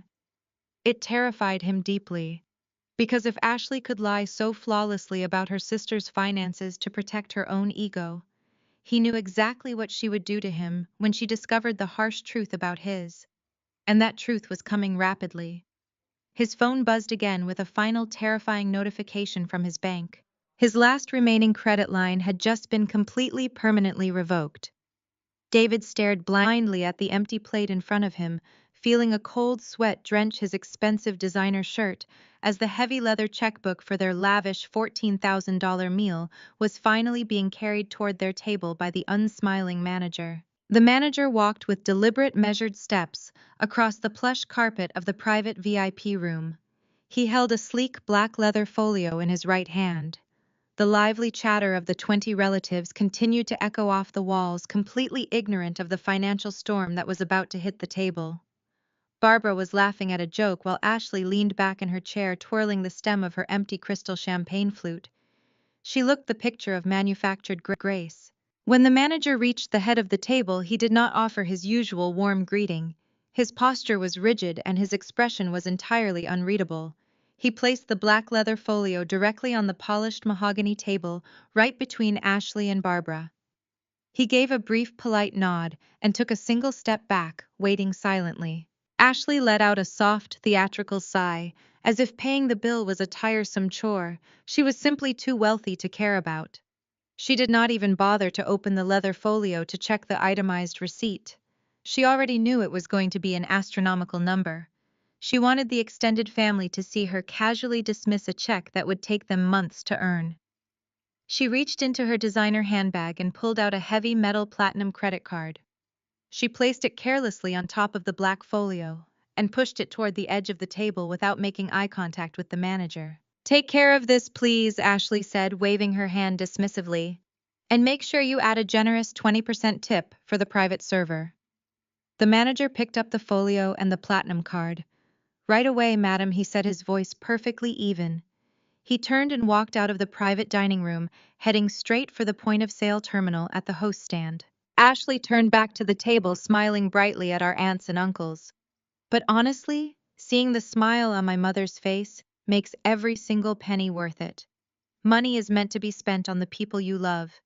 That is something David and I have always believed. Is that not right, honey? David did not answer her. He sat completely frozen in his chair, staring blankly ahead. His heart was pounding so hard against his ribs that he thought the relative sitting next to him might actually be able to hear it. His mouth was entirely dry. He knew exactly what was happening at the host stand right at this very moment. He knew that the bank had frozen every single account tied to his name and his company. He watched the heavy mahogany doors of the VIP room, hoping for a miracle but knowing none was coming. Less than 2 minutes later, the heavy doors swung open. The manager walked back into the room, but this time his pace was slightly faster. He approached Ashley's chair and leaned down slightly, holding the black leather folio. He kept his voice low, trying to maintain a semblance of professional discretion. "I apologize for the inconvenience, madam," the manager whispered, leaning close to Ashley. "But your platinum card has been declined. Do you happen to have another form of payment we could try?" Ashley blinked, her perfect smile faltering for just a fraction of a second. She looked at the manager as if he had just spoken to her in a foreign language. "Declined," she repeated, her voice slightly louder than she intended. "That is completely impossible. There is no limit on that account. You must have run it incorrectly or your machine is broken." "I assure you, madam, our systems are working perfectly," the manager replied, his tone remaining polite but firm. "The bank specifically returned a declined code. If you have another card, I would be happy to process it right away." The relative sitting closest to Ashley had stopped talking. They were pretending not to listen, but the sudden quiet on their side of the table made it obvious that they had heard the exchange. Barbara shifted uncomfortably in her seat, shooting a quick, nervous glance at her daughter. Ashley let out a sharp, irritated laugh, forcing herself to act like this was nothing more than a minor administrative annoyance. "It is just the bank being overly cautious," she told our mother, waving her hand in the air. "I made a few large purchases earlier this week, and they probably flagged this restaurant charge because it is out of state. It is so incredibly annoying when they do this, but I suppose I should be grateful for the security." She reached back into her designer handbag and pulled out a different card. This one was a premium black corporate rewards card. She handed it to the manager with an exasperated sigh. "Here, use this one instead," she demanded. "And please try to run it properly this time. I do not want to keep my family waiting just because your restaurant uses outdated technology." The manager took the second card without a word of protest. He bowed his head slightly and walked out of the room again. Ashley turned back to the relatives, forcing her bright smile back onto her face. "The banks are just so ridiculous these days," she complained loudly, trying to reclaim control of the narrative. "David deals with this all the time with his massive corporate accounts." But David was not smiling. He was gripping the edge of the mahogany table so tightly that his knuckles had turned completely white. He knew the black corporate card she just handed over was tied directly to his startup. He knew that the federal investigators had locked that specific account earlier this morning. A thick drop of sweat rolled down his temple. The mahogany doors opened for the third time. The manager walked in, and this time he did not bother to lower his voice or lean in close. He stood tall right next to Ashley's chair and placed the black leather folio openly on the table. "I am sorry, madam, but this second card has also been declined," the manager stated clearly. His polite customer service smile had completely vanished. He was now looking at Ashley with a distinct expression of stern authority. "Both of the payment methods you provided have been rejected by your financial institutions. The total bill for this private room, including the vintage champagne and imported caviar, comes to $14,500. We need this balance settled immediately." Ashley whipped her head around and looked at her husband. "David," she snapped, her voice shrill and desperate, "give him your primary card. My bank is being completely ridiculous. and I am not going to argue with this manager anymore. Give him your card so we can pay this bill and get out of here." Every single eye in the room shifted to David. The wealthy, successful tech entrepreneur looked absolutely terrified. He slowly reached into his expensive custom-tailored jacket pocket. His hands were shaking so violently he almost dropped his wallet. He pulled out his personal credit card and handed it to the manager without saying a single word. He could not look at his wife or his mother-in-law. He just stared blankly at the tablecloth waiting for the inevitable execution. The manager took David's card and left. The room was suffocatingly tense. Nobody spoke. Less than a minute later, the manager returned and dropped the final card onto the table with a sharp crack. "Decline," the manager announced, his voice turning icy. "That is 3 rejected cards. If this bill is not settled immediately, I will call the police for defrauding this establishment."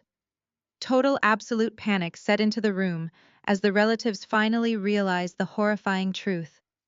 Ashley grabbed her heavy designer handbag and frantically attempted to stand up from her chair. She stared at the manager, completely trapped.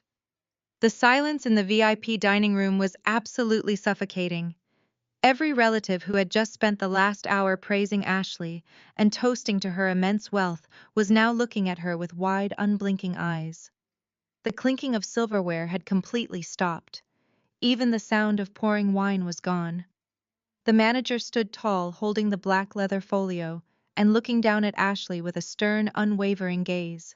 "Madam, I need a working form of payment right now," the manager stated, his voice echoing slightly in the quiet room. "If you cannot provide one, I am going to have to contact the local authorities." Ashley felt her chest tighten painfully. She turned to David, but he was staring at his empty water glass, refusing to make eye contact with anyone. He looked like a man walking to his own execution. His accounts were frozen. His startup was dead. "Give us 5 minutes," Ashley managed to say, her voice trembling. "Just give us 5 minutes to sort out this ridiculous bank error." The manager nodded sharply. "5 minutes," he said, turning on his heel and walking out of the private room. The heavy mahogany doors clicked shut securely behind him. The moment the doors closed, the relatives started murmuring to each other in sharp whispers of suspicion and deep embarrassment. Barbara realized she was losing control of the room. She stood up, her silk dress rustling, and leaned over Ashley. "What is going on?" Barbara hissed under her breath. "Why are David's cards declining? You told me his company was booming." Ashley looked up at our mother with pure panic. "I do not know," she whispered. "The bank must have flagged the accounts for suspected fraud because we are spending so much money out of state. You know how cautious the banks are with massive corporate accounts." Barbara did not look completely convinced, but she knew they needed a solution immediately. The humiliation of being escorted out of a luxury restaurant by the police on her 60th birthday was a fate she simply could not accept. She grabbed her designer clutch from the back of her chair and pulled out her cell phone. "I am going to fix this," Barbara declared. "I am going to call your sister." Ashley's eyes widened in horror. "Fiona. You cannot call Fiona. She is going to gloat forever." "She is going to pay this bill," Barbara snapped. "I am her mother and it is my birthday. If I tell her to come down here and cover the tip, she will do it. She has always been desperate for my approval. Just let me handle her." Meanwhile, I was standing in the quiet hallway of my corporate office building, looking at the text message from my general manager. The trap had sprung flawlessly. The fake wealth was exposed. I felt a profound sense of justice settling over me, but I knew the night was not over yet. Before I could put my phone away, it vibrated in my palm. The caller ID displayed my mother's name. I smiled slowly, looking down at the glowing screen. The desperation was incredibly predictable. I waited for 3 full rings before I pressed the green button and lifted the phone to my ear. "Hello, Mom," I said, my voice perfectly smooth. "I hope you are having a wonderful time at your exclusive adults-only dinner." "Fiona," my mother said, her voice rushed and breathless. She was trying very hard to sound casual, but the underlying panic was painfully obvious. "I am so glad you answered. We are having a beautiful time tonight. It is just a wonderful celebration." "I am very happy to hear that," I replied, walking slowly toward the test kitchen where Lily was talking with the chefs. "Did Ashley enjoy her vintage champagne?" "Yes, it was lovely," my mother stammered. "But listen, Fiona, We have run into a tiny little administrative issue with the restaurant. It is completely ridiculous, really. Ashley's bank put a temporary security hold on her platinum card because she has been spending so generously on my birthday. You know how overly cautious these banks can be when someone tries to make a large luxury purchase. Is that so? I asked, keeping my tone entirely innocent. That sounds incredibly frustrating for her, especially since David's tech company is doing so well. I would think a man of his immense wealth would have a backup card ready for emergencies. Well, David left his corporate cards at the hotel.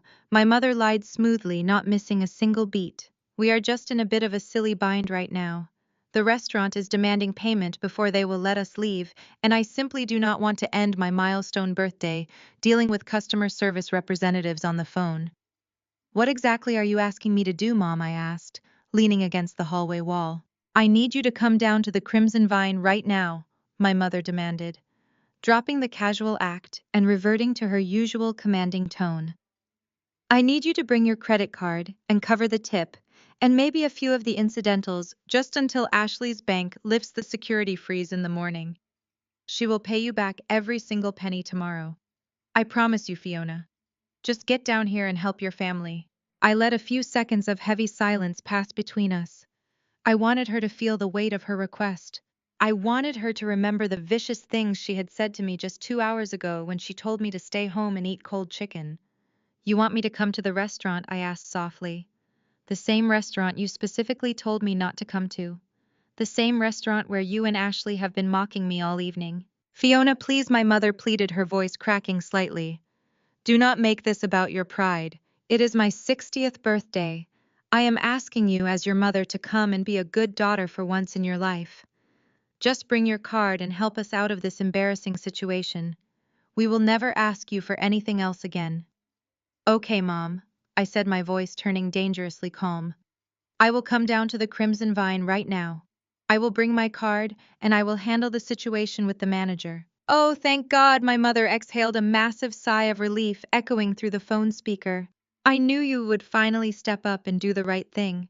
Just hurry up, please. The manager is being incredibly rude to us. I will be there in 15 minutes, I promised her. Just sit tight and enjoy the rest of your evening. I hung up and slipped the phone into my pocket. I turned to Lily. We have to go, sweetie. I smiled, smoothing my designer suit. Your grandmother just called begging for financial help because they cannot pay their restaurant bill. It is time to go show them exactly who they have been messing with. Meanwhile, back in the VIP dining room, Barbara exhaled a long, triumphant breath. She turned to the 20 relatives with a smug, confident smile. Fiona is driving down right now to make herself useful and pay the bill, Barbara announced to the room, completely unaware of the absolute massive hurricane of reality speeding directly toward her. The drive from my corporate office to the downtown restaurant district took exactly 12 minutes. I used that brief window of time to prepare Lily for what was about to happen. She sat in the passenger seat of my luxury sedan, looking incredibly sharp and highly mature. I told her that her grandmother and aunt had run into a massive financial problem at dinner. I explained that they had treated the restaurant staff poorly and ordered things they could never afford. Lily listened intently and nodded with absolute understanding. She knew how cruel they had always been to us both. I pulled up to the glittering front entrance of the Crimson Vine. The head valet rushed forward immediately to open my door. He recognized me instantly and gave a deep, respectful bow. I stepped out onto the pristine pavement wearing my tailored $4,000 designer suit. It was a flawless charcoal gray masterpiece that screamed absolute power and unapologetic wealth. I walked around the car and offered my hand to my beautiful daughter. Lily stepped out wearing a pristine dress and a confident smile. We did not look like the poor, pathetic relatives they were expecting to see today. We walked through the heavy glass doors of the restaurant. The ambient lighting caught the expensive fabric of my suit and the subtle gleam of my jewelry. The general manager stood near the host stand looking incredibly stressed. When he saw me walking into the main dining area, his entire posture changed to pure relief. I gave him a subtle nod, signaling that I had everything completely under control. He stepped aside and cleared a direct path for me toward the private VIP dining suite. I held my head high, feeling an exhilarating rush of pure unstoppable adrenaline rising up. The heavy mahogany doors of the VIP room were closed tight, but I could hear the muffled sounds of frantic whispering inside. I paused for one single second to smooth my tailored blazer. I looked down at Lily and gave her hand a reassuring squeeze. She squeezed back, showing no fear at all. I placed my hands on the brass handles and pushed the massive doors open. The heavy wood swung wide, revealing a room drowning in absolute panic and tension. Every single relative stopped talking and turned their heads to stare at the entrance in complete stunned shock immediately. I stepped into the dimly lit room with Lily right beside me. The silence that fell over the long table was completely deafening. 20 pairs of eyes widened as they took in my appearance. They had expected the tired, struggling single mother in worn-out casual clothes. They expected a desperate woman begging for their scraps of approval. Instead, they saw a powerhouse executive wrapped in $4,000 of tailored perfection. I carried myself with the dominant, undeniable authority that sucked all the remaining oxygen right out of the lavish room. Nobody dared to say a single quiet word. Barbara sat at the head of the oak table, clutching her empty crystal champagne flute. Her jaw practically unhinged when she saw me standing there. She looked at my pristine suit, and then at my perfectly styled hair. Beside her, Ashley looked like she had just seen a terrifying ghost. The smug superiority they had flaunted all evening completely evaporated. David remained slumped in his plush chair, refusing to make eye contact with anyone at all. I walked slowly toward the head of the table, my expensive heels clicking softly against the dark, polished hardwood floor of the quiet room. The black leather folio, containing the astronomical check, sat dead in the center of the mahogany table like a ticking bomb. I stopped right next to Barbara and looked down at her with a completely neutral expression. Lily stood tall right beside me, radiating a quiet, fierce confidence that made me incredibly proud. "Good evening, everyone," I said, letting my calm voice ring out clearly across the silent room. "I hear there is a slight financial situation that requires my immediate attention tonight." My mother blinked rapidly, trying to process the massive transformation she was seeing in me right now. "Fiona," my mother finally stammered, her voice tight and confused. "What on earth are you wearing right now? You look like you just walked off a runway or a corporate magazine cover." I ignored her completely irrelevant question and reached out to pick up the black leather folio. I opened it and read the final total printed at the bottom of the long, itemized receipt. $14,500. I raised one eyebrow and looked directly at Ashley, who was now sweating profusely in her designer dress. "You certainly spared no expense on this little lavish celebration party tonight."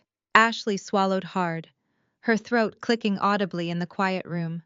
Her hands were shaking as she gripped the edge of the heavy table.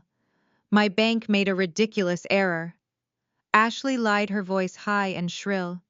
"They put a temporary security freeze on my platinum card because we were spending so much out of state. It is just a massive inconvenience. We need you to put your credit card down right now to cover the bill and the tip. I will wire you the full amount tomorrow morning the moment my bank opens and fixes this silly banking mistake." I looked at Ashley and then down at the staggering bill in my hand. $14,500 was not a casual favor to ask of anyone. It was an absolute fortune. I slowly closed the black leather folio and placed it firmly back onto the polished table. "I do not think so," I replied, my tone completely flat and unwavering. "I am not going to blindly hand over my credit card to pay for your extravagant feast tonight." The room erupted into a collective gasp of pure horror. The relatives stared at me like I had committed murder. Barbara slammed her hand down flat against the table. The sudden sharp noise echoed loudly. "What do you mean you are not going to pay it?" Barbara demanded, her voice climbing into a harsh, frantic screech. "We told you this is just a temporary glitch. We just need you to cover it for one single night so we do not get arrested." I crossed my arms over my tailored designer blazer and stood my ground. "You ordered imported caviar and vintage champagne," I stated calmly. "You ordered massive seafood towers. You can figure out how to pay for them yourselves." Ashley stood up from her chair, her face contorting into an ugly mask of pure vicious rage. "You selfish, bitter witch," Ashley hissed, pointing a shaking finger directly at my face. "You are doing this on purpose just to humiliate me. You have always been jealous of my success and my incredible wealth. Now you want to see me suffer just because my bank made a tiny mistake. I am your sister, and you are supposed to help me when I ask." The aunts and uncles immediately started murmuring their loud agreement, backing up Ashley and viciously attacking me too. Aunt Martha leaned forward and glared at me with absolute disgust. "You are being completely unreasonable," Fiona Martha scolded loudly. "Your sister is clearly dealing with a banking error. Family is supposed to stick together and cover each other during emergencies. You should be ashamed of yourself for being so terribly stubborn and greedy." Uncle Frank nodded his head vigorously. "Just give the manager your card and stop causing such a scene," Frank added, crossing his arms. "You are embarrassing your poor mother on her special milestone birthday. You should try being a decent human being for a change tonight." The toxic echo chamber was in full effect right now. They were completely trapped in a corner, yet they still found the audacity to turn on me and tear me down. They wanted me to be their convenient savior while simultaneously treating me like dirt on their expensive shoes. Barbara pushed her chair back violently and stood up to face me. Her face was bright red and tears of angry frustration gathered in her eyes. She pointed directly at my chest with her shaking hand. "Your sister's bank made an error. Be a good daughter and help your family for once. You're ruining my birthday!" Barbara screamed at the absolute top of her lungs. She glared around the room, attempting to publicly shame me into complete submission. "Everyone here knows exactly what kind of bitter, selfish person you truly are. You show up here in a flashy, expensive suit trying to look important while refusing to help your own mother when she needs it most. Hand over your card immediately, or you will never be allowed to speak to any of us ever again. Do you hear me right now? You ungrateful, terrible daughter of mine, pay the bill today."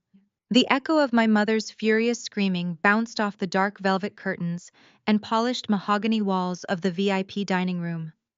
Her chest was heaving with exertion, her face a blotchy mask of desperate rage. She stood at the head of the table, pointing her trembling finger at me, expecting me to shrink away. She expected the familiar toxic shame to wash over me. She expected me to pull out my wallet and quietly surrender my dignity, just to purchase her conditional affection for one more evening. I did not flinch. I did not break eye contact. I simply let her hostile words hang in the heavy air until they lost all of their manufactured power. The extended family held their collective breath, waiting for my inevitable submission. Beside me, Lily stood perfectly still. I could feel the gentle warmth of my daughter's shoulder against my arm, and her quiet strength fortified my resolve. I did not need to raise my voice to reclaim my power.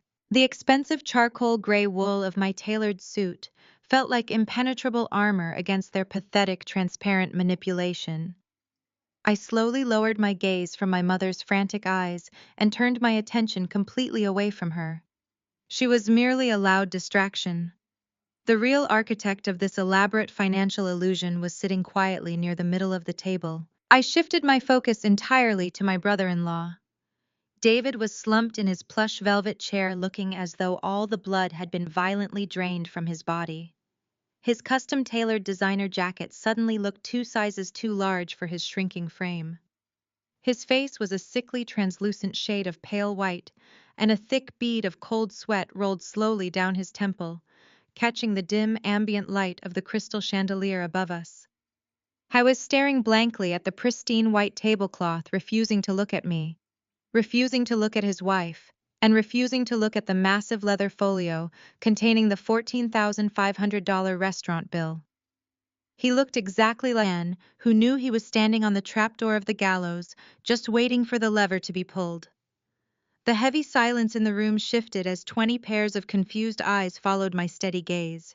The aunts and uncles who had just spent the last hour passionately toasting to David's incredible wealth and unparalleled business acumen were now staring at his trembling hands.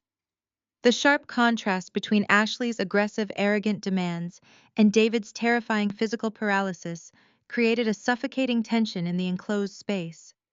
I took one slow, deliberate step closer to his side of the long table.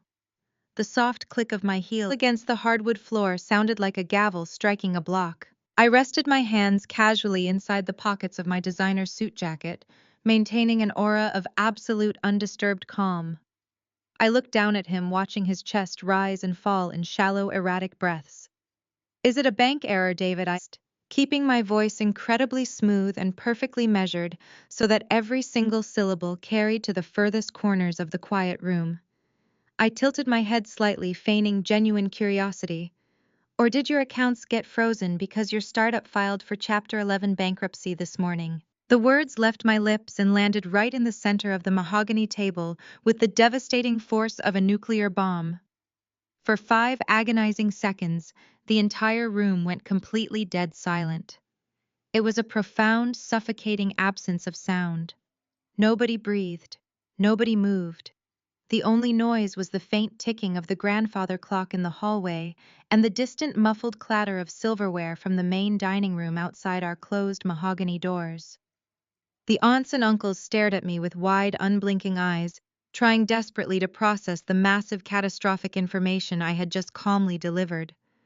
They had spent years worshiping at the altar of David and Ashley's supposed financial superiority.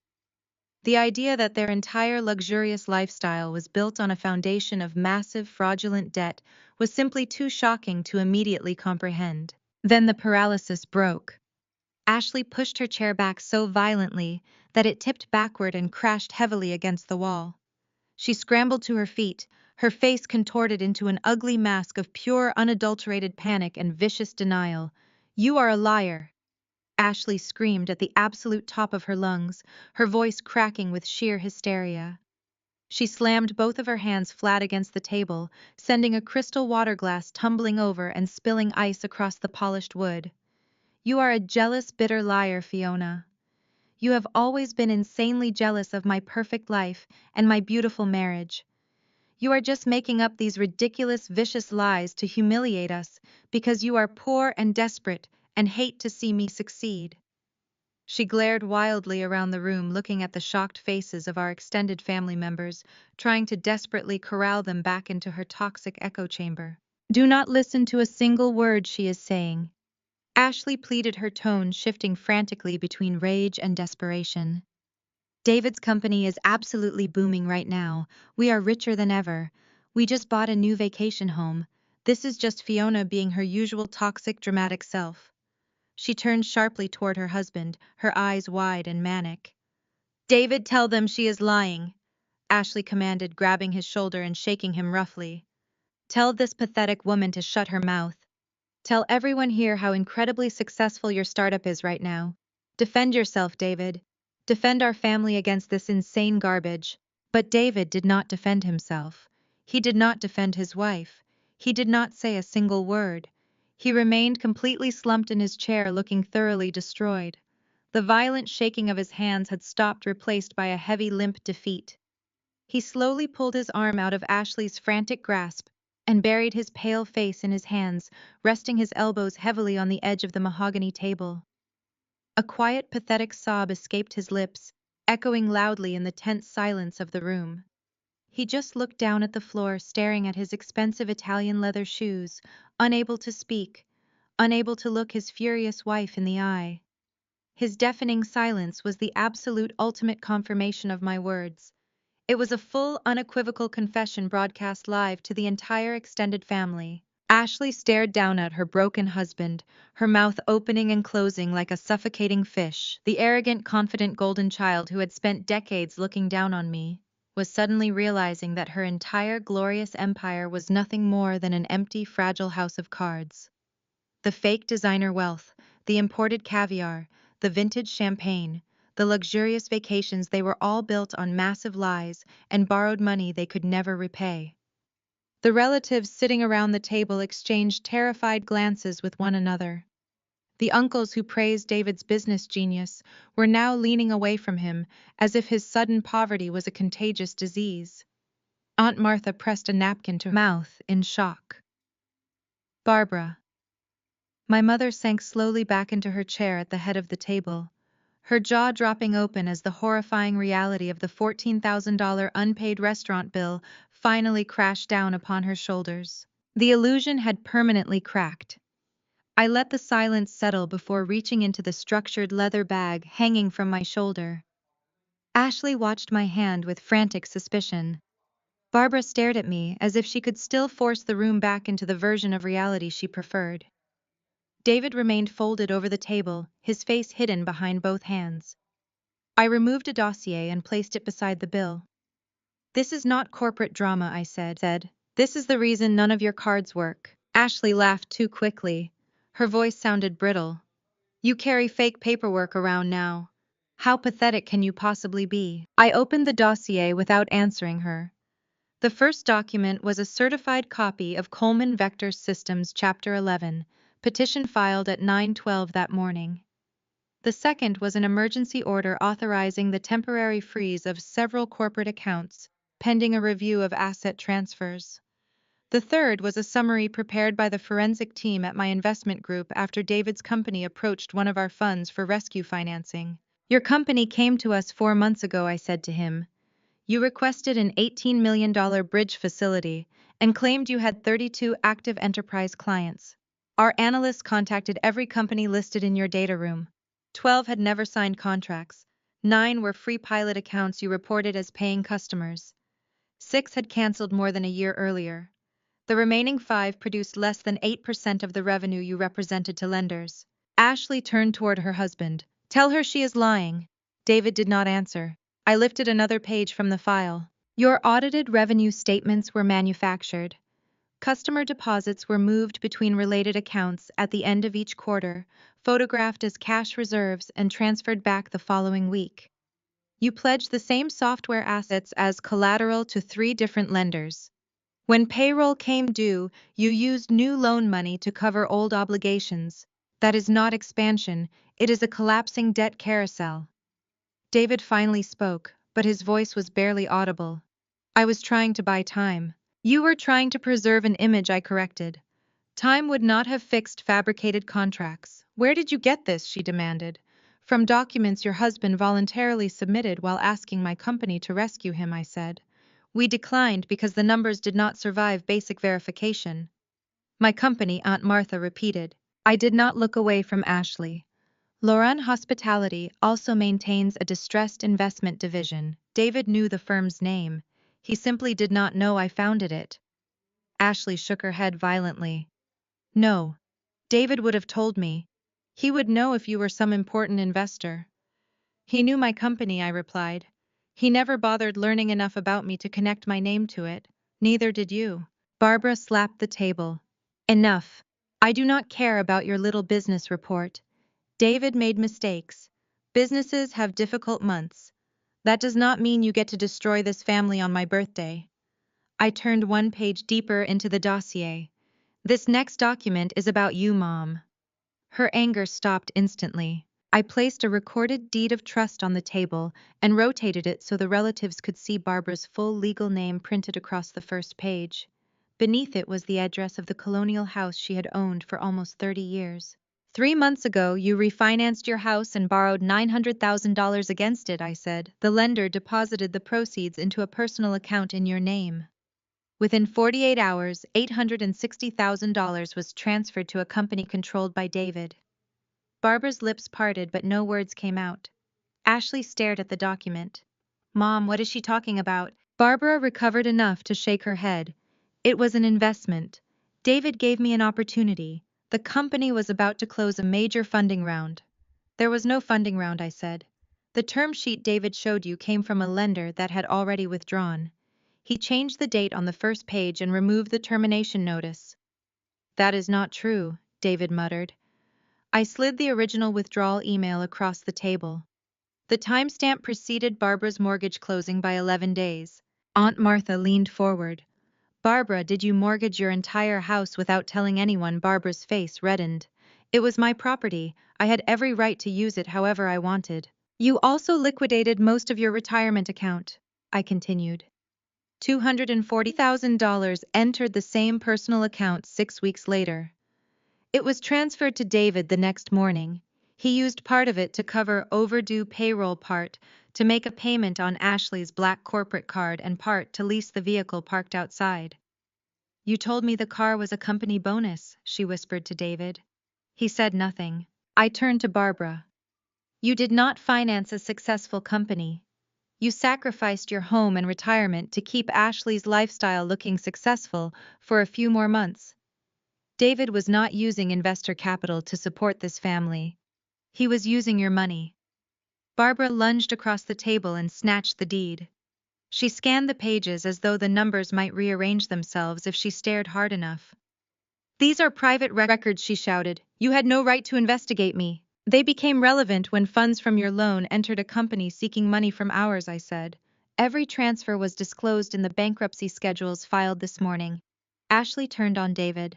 You let my mother mortgage her house. You let me spend money tonight knowing every account was frozen. David looked at her with exhausted contempt. You liked the lifestyle. You never asked where it came from. Ashley struck him across the shoulder with both hands. He barely reacted. Barbara pointed at me. This is your fault, Fiona. You went searching for dirt because you have always hated your sister. You waited until my birthday to release it because you wanted an audience. I did not create one number in that file, I said. I did not forge a customer contract pledge the same asset 3 times. Refinance your house or order $14,500 of food without the means to pay for it. The relatives began whispering again, but the sound was different now. They were no longer whispering about me. They were calculating how thoroughly Barbara and Ashley had deceived them. Barbara saw the judgment spreading across the table and panicked. She grabbed the black leather bill folio and shoved it toward the manager's empty position near the door. We are leaving, she announced. This dinner has been ruined by harassment, so we are not paying for any of it. The restaurant can send the bill to our lawyers. You cannot leave an unpaid balance, I said. Watch me. Barbara spun toward the mahogany doors and shouted for the manager. Get in here right now. Throw this woman and her daughter out of the VIP room. They are trespassing at my private birthday party. Then bring our coats. We are leaving this disgusting establishment without paying a cent until the owner personally apologizes. The heavy silence that followed David's collapse no longer belonged to confusion. Everyone in the room now knew exactly what had happened. They were simply waiting to see who still possessed the power to act. The heavy mahogany doors swung open almost immediately, as if he had been waiting right outside for her frantic summons. The restaurant manager stepped into the dimly lit VIP dining room. He carried himself with the pristine, rigid posture of a man who knew exactly how to handle high-stress situations in luxury establishments. His tailored suit caught the ambient light from the crystal chandelier overhead. The room fell completely silent again, as his leather shoes tapped softly against the polished hardwood floor. Barbara immediately pointed a commanding finger at him. Finally she huffed, crossing her arms over her silk dress. My ungrateful daughter is finally ready to stop throwing her little tantrum and pay the bill. Bring the credit card machine over to her and run the transaction, so we can finally leave this establishment. We have been incredibly inconvenienced tonight, and I expect you to completely comp our desserts for the ridiculous trouble your staff has caused us. The manager did not acknowledge her demands. He did not offer his usual polite customer service smile. He did not even look at my mother. He walked with deliberate, measured steps straight past Barbara's chair at the head of the table. He walked right past Ashley, who was still trembling violently in her designer dress. He bypassed David, who remained slumped over the white tablecloth in total defeat. The extended family watched in profound confusion as the manager completely ignored the people who had been acting like royalty all evening. Instead, he walked directly toward the opposite end of the long oak table, where I was standing calmly, with my hands resting in the pockets of my charcoal gray suit. The manager stopped right beside me. He turned to face the stunned table of relatives standing tall and perfectly composed.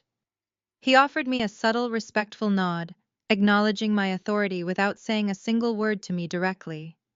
Then he looked at my mother, who was practically vibrating with indignant rage. I am sorry, ma'am, the manager said, his voice echoing smoothly across the quiet dining room. But we cannot do that.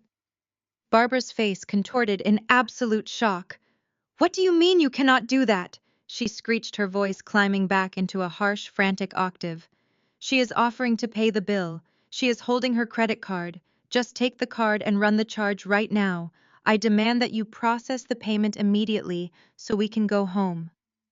The manager maintained his firm, unwavering expression.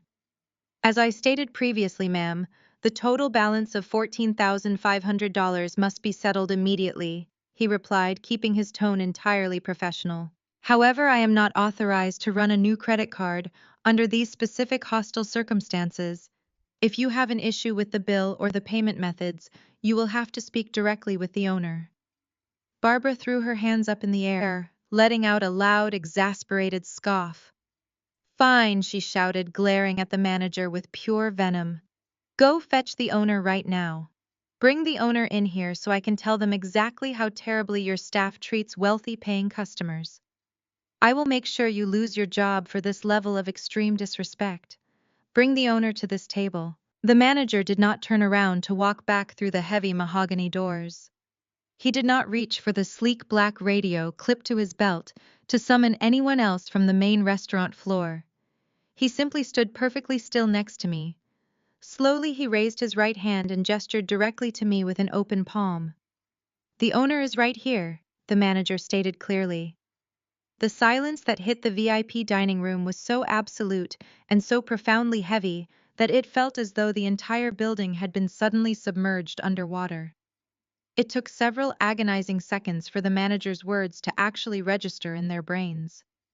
20 pairs of eyes tracked the manager's open palm directly to where I stood in my tailored $4,000 designer suit. They looked at the manager. Then they looked at me. Then they looked back at the manager. The collective realization crept across the long mahogany table like a slow-moving shadow of pure dread. Aunt Martha dropped her cloth napkin onto her plate. Uncle Frank let his mouth hang open in stunned silence. The sheer impossibility of the situation was breaking their minds. They had spent years treating me like a pathetic failure who could barely afford to feed her own child. They had spent the entire evening mocking my clothes and my career while drinking vintage champagne they could not afford. Now they were staring at the undisputed owner of the most exclusive luxury restaurant in the entire downtown district. The color rapidly drained from Ashley's face, leaving her looking like a terrified ghost. Her arrogant sneer completely evaporated, replaced by raw, exposed horror. Barbara stumbled backward, her knees hitting the edge of her plush velvet chair as her legs simply gave out beneath her. She sank heavily onto the cushions, staring up at me with wide, terrified eyes. Her 60th birthday celebration had just turned into her ultimate nightmare. I stood perfectly still at the end of the massive mahogany table, silently absorbing their absolute devastation. Years of their incredibly toxic and relentless emotional abuse finally washed away in the glowing warmth of this single beautiful moment. Lily looked up at me with a brilliant and fiercely proud smile. I slowly took my hands out of my suit pockets and let a cold, unwavering smile spread across my face. "Welcome to my luxury restaurant," I said, my voice slicing right through the dead silence of the room. "And no, you cannot leave until this $14,500 bill is settled." The heavy mahogany doors felt like they had been sealed shut permanently. Uncle Frank was the first person to finally break the suffocating silence. He looked at the astronomical bill sitting on the table and then turned his gaze slowly toward Barbara. The pieces of the puzzle were finally snapping together in his mind. "If David is bankrupt and Ashley has no money, then how exactly were you planning to pay for this extravagant party?" Frank asked, his voice dropping to a dangerous low whisper. "You told us David was celebrating a massive corporate merger today. You lied to all of us." Aunt Martha gasped, covering her mouth with her trembling hand. She looked at Barbara with pure, unfiltered disgust. "You did not just lie about the merger," Martha said, her voice shaking with absolute outrage. "You used us. You invited us here to eat expensive food and drink vintage wine so we would help you bully Fiona into paying for it. You orchestrated this entire vicious smear campaign against your own daughter because you knew you were completely broke. We all sat here and insulted her because we believed your pathetic lies about a temporary bank error tonight." The rest of the extended family erupted into a chorus of furious agreement. The aunts and uncles pushed their plush velvet chairs away from the long oak table, as if sitting too close to my mother and sister would somehow infect them with their toxic debt. "We are not paying a single dime toward this ridiculous check," Frank announced loudly, crossing his arms over his chest. "We were invited here as guests to celebrate a milestone birthday. We did not order imported caviar or massive seafood towers. You and Ashley ordered those things to show off your fake wealth. You can suffer the consequences alone." Barbara looked around the room with wild, panicked eyes. "Frank, please, you have to chip in," she begged, her voice cracking into a pathetic whine. "We are family. We have to pool our resources just to get out of this restaurant. I mortgaged my entire house to help David with his startup company. I drained my retirement savings for them. I have absolutely nothing left in my bank accounts." The collective gasp from the relatives sucked the remaining oxygen out of the room. "You mortgaged your house?" Martha asked, staring at my mother in sheer horror. "You gave up your entire life savings to fund a fraudulent tech company. You are completely bankrupt." The reality of my mother's absolute financial ruin washed over the extended family like a bucket of freezing water. They physically turned their backs on her. The wealthy matriarch they had spent decades trying to impress was nothing more than a broke, desperate woman drowning in catastrophic debt. Ashley could no longer maintain her arrogant facade. Her shoulders collapsed forward, and she let out a loud, agonizing sob. The golden child who had spent her entire life looking down on me was now reduced to a weeping mess in her expensive designer dress. She buried her face in her trembling hands, her makeup smearing across her palms as she wailed hysterically. David remained completely motionless beside her, staring blankly at the white tablecloth as his wife completely unraveled. The illusion of their perfect high society life was permanently destroyed in front of everyone they cared about. The manager watched the chaotic scene unfold with a perfectly neutral expression. He stepped back from the table and pulled a sleek black cell phone from the inside pocket of his tailored suit jacket. He did not hesitate. "I am contacting the local authorities immediately," the manager stated, his voice slicing cleanly through Ashley's loud, hysterical sobbing. "Theft of services at this high monetary value is a felony offense. The police will be here in less than 5 minutes to escort the responsible parties out of the building." He dialed the 3 numbers and brought the phone to his ear. The word felony echoed around the dark mahogany room. Barbara scrambled out of her velvet chair and stumbled toward me. Her silk birthday dress looked wrinkled and sad. She reached out with her shaking hands, attempting to grab my tailored blazer, but I took one slow, deliberate step backward.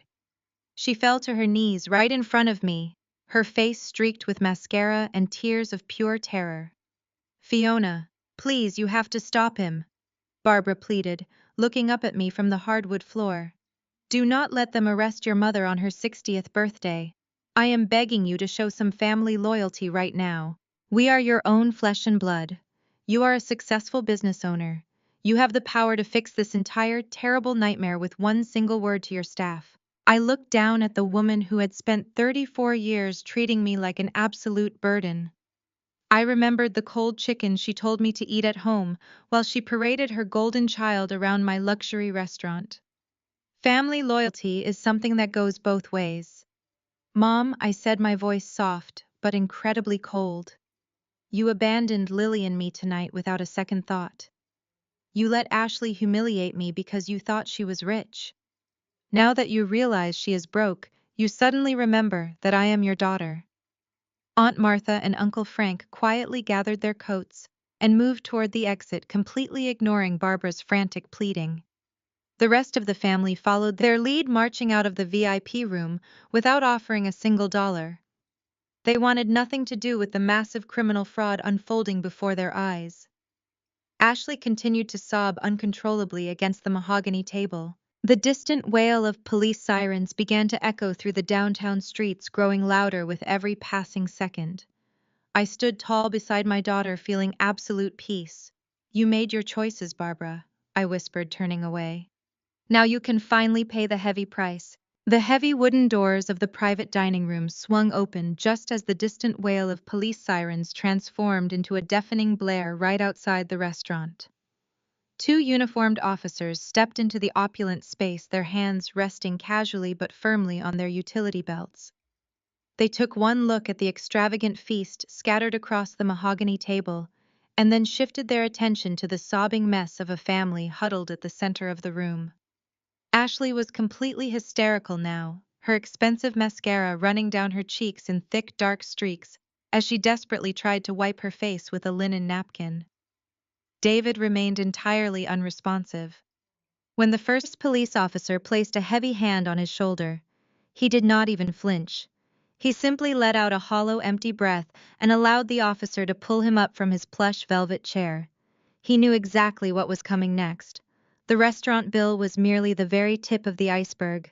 The financial crimes investigators would be tearing through his fraudulent startup company files by Monday morning, and he was staring down the barrel of a massive federal indictment. Ashley screamed and thrashed as the second officer informed her of her Miranda rights, explaining that attempting to defraud a luxury establishment out of $14,500 was a serious felony charge. She begged me to call them off, screaming that we were sisters and that she would do anything to make it right. I simply stood there with my arms crossed, watching the inevitable consequences of her lifelong arrogance unfold. Barbara sat frozen in her seat, clutching her chest, as a female officer approached her with a pair of silver handcuffs. My mother kept muttering about her beautiful house and her pristine reputation, completely unable to process the fact that the bank would be foreclosing on her property within the month. She had gambled her entire secure retirement on David's massive lie, and now she was walking out of my restaurant in police custody with absolutely nothing left to her name. I turned my back on the pathetic scene and gently guided Lily out of the private dining room. We walked down the warmly lit hallway and stepped out into the spacious grand lobby of the Crimson Vine. The 20 extended family members had not gone very far. They were clustered near the massive crystal chandelier by the valet stand, whispering frantically among themselves as they watched the police cruisers flashing their red and blue lights through the front windows. When they saw me walking toward them with Lily holding my hand, the entire group fell completely silent. Uncle Frank looked down at his expensive shoes, while Aunt Martha nervously adjusted her pearl necklace. They looked like terrified children, waiting to be scolded by a strict teacher. I stopped a few feet away from the massive group and let my gaze drift slowly over each and every one of their guilty faces. "You all had a lot of incredibly nasty things to say to me tonight." I began, my voice carrying a quiet but absolute authority that echoed off the marble walls of the lobby.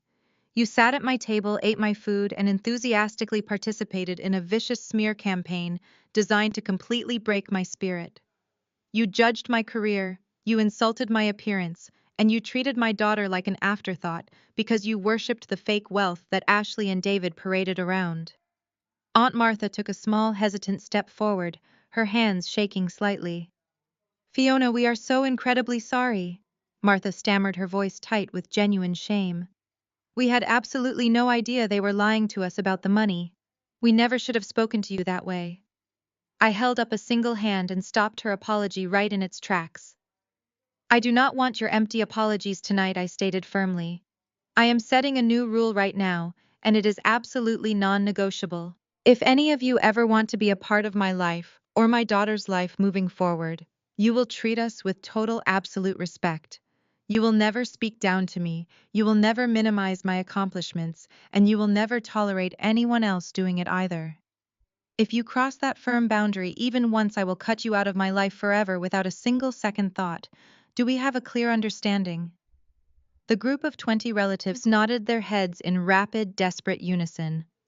They had finally seen exactly what I was truly capable of, and they knew I was not making a hollow threat. I did not wait around to listen to their frantic promises to do better. I simply nodded to the head valet, who immediately sprinted to retrieve my luxury sedan. Lily and I walked out through the heavy glass doors, leaving the toxic, chaotic mess of my extended family behind us in the glowing lobby. The cool night air felt incredibly refreshing against my skin as we stepped onto the pristine pavement. We climbed into the quiet comfort of my car and drove away from the downtown restaurant district. I glanced over at Lily sitting in the passenger seat and offered her a soft, genuine smile. She smiled brightly right back at me, radiating a quiet, fierce pride that made my heart swell with absolute joy. We drove home in a comfortable, peaceful silence, listening to the soft hum of the city streets fading away into the quiet calm of our beautiful upscale neighborhood. The moment we walked through the front door of our spacious home, a profound sense of total relief washed over my entire body. The heavy, suffocating weight of my family's relentless expectations and toxic judgments was finally gone. I had spent 34 years desperately trying to navigate their cruel, twisted games, and tonight I had permanently shattered the game board. I tucked Lily into her warm, comfortable bed, kissing her forehead, and telling her just how incredibly proud I was of her beautiful, quiet strength and maturity throughout the entirety of the deeply chaotic evening. I took a long, hot shower, letting the steaming water wash away the last lingering traces of the restaurant drama.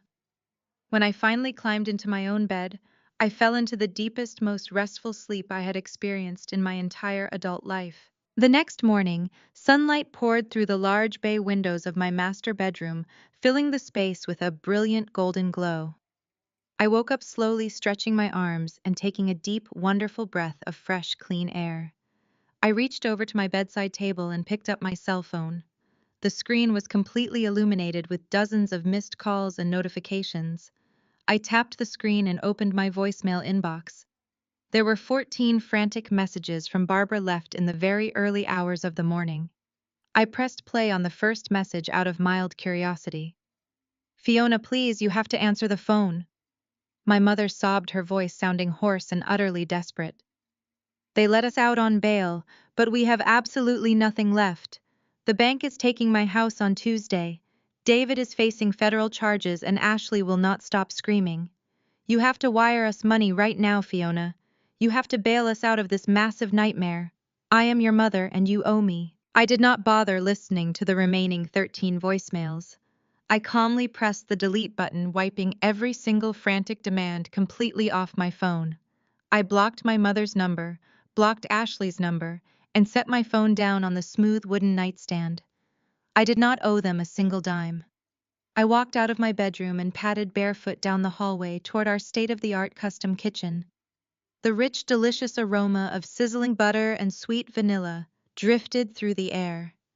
I stepped into the bright open space and leaned against the granite counter.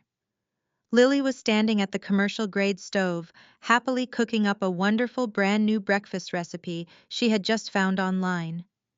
She was wearing her favorite yellow apron and humming a cheerful tune, completely unbothered by the dramatic events of the previous night.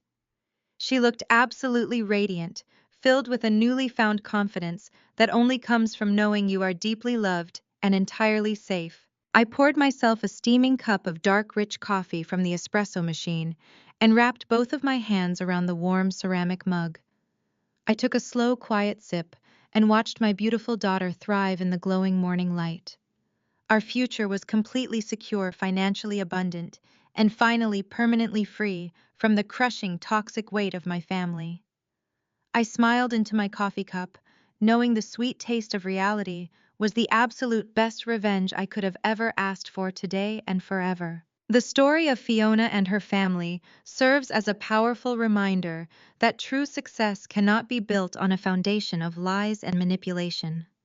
For years, Fiona endured the toxic judgments and cruel comparisons of her mother and sister, who worshipped the illusion of David's wealth.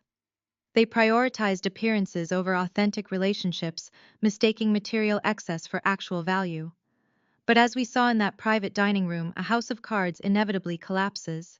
David and Ashley's desperate need to maintain their wealthy facade led them to commit massive financial fraud, ultimately destroying the very family they were trying to impress.